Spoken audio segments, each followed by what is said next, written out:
Police अधीक्षकांच्या विशेष पथकानं बार्शी शहरात अवैध गांजा आणि दारू अड्ड्यावर कारवाई करत 1,60,000चा मुद्देमाल जप्त केला।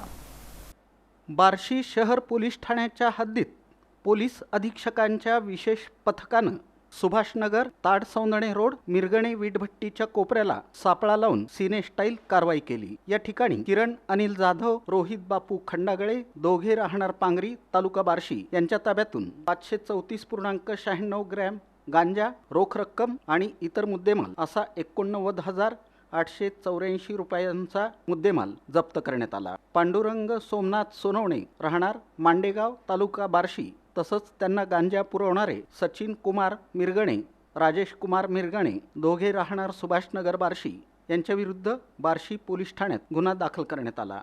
तसंच बार्शी शहरातील महावितरण कार्यालयासमोर गणेश पान शॉपमध्ये चोरीनं देशी विदेशी दारू अवैधरित्या विक्री होत असल्याबाबत गोपनीय माहिती प्राप्त झाली होती। त्या अनुषंगानं विशेष पथकानं कारवाई केली। या ठिकाणी 70,195 रुपये किमतीची देशी विदेशी दारू जप्त करण्यात आली।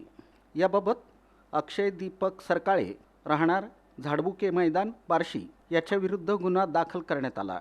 ही उल्लेखनीय कामगिरी पोलीस अधीक्षक अतुल कुलकर्णी, अप्पर पोलीस अधीक्षक प्रीतम यावलकर यांच्या मार्गदर्शनाखाली विशेष पथकाचे पोलीस निरीक्षक कमलाकर गड्डीमे, पोलीस उपनिरीक्षक सुधीर गुळमे, जलद प्रतिसाद पथकाचे अंमलदार आणि बार्शी पोलीस ठाण्याकडील पोलीस निरीक्षक बालाजी कुकडे तसंच इतर अधिकारी आणि अंमलदारांनी संयुक्तरित्या बजावली।